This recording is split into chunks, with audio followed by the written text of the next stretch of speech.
how do we achieve self-development and self-awareness? Well, it's really about understanding ourselves, getting that understanding of what we want. And again, it's about standing in your truth.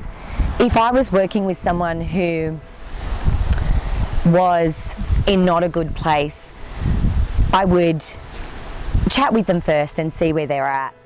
Each individual person or soul is different. They've all had different experiences, but the basis of the feeling and the emotion is very much the same.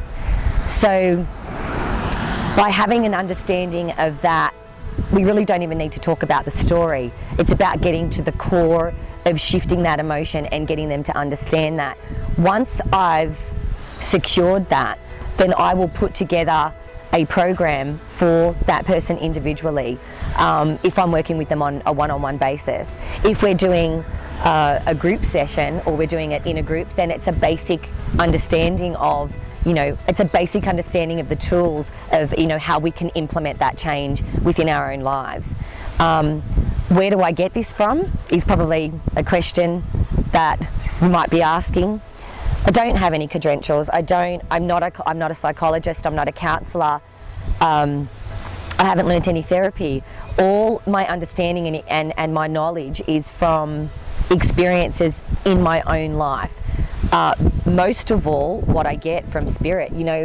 There are many doctors and psychiatrists and scientists and people that have passed that show me knowledge. Now, that doesn't make me an expert in that, but without an experience, it doesn't give us knowledge. Without that knowledge, it doesn't give us wisdom, and without that wisdom, it doesn't give us the knowing.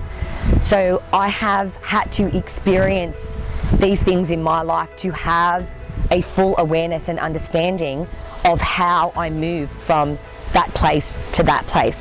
I've had experiences with alcoholism and alcoholics in my life. I've had experiences with depression and suicide. I've had experiences with separation and trauma. I've had these experiences in my life and I've survived it.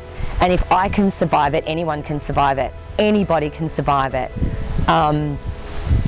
So with that, that's how I put the tools together. That's how I put the understanding together. That's how I give others knowledge. It doesn't give me a certificate.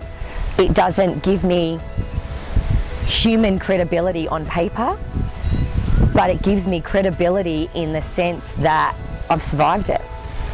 And if I've survived it and I can give others that understanding or give them the tools for them to survive it, then I haven't been through everything in my life for nothing.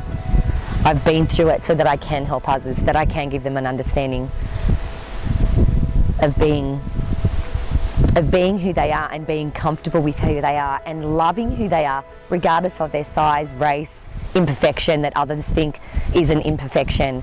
We are perfect in our own right, regardless of what others think. So it's important that we have that.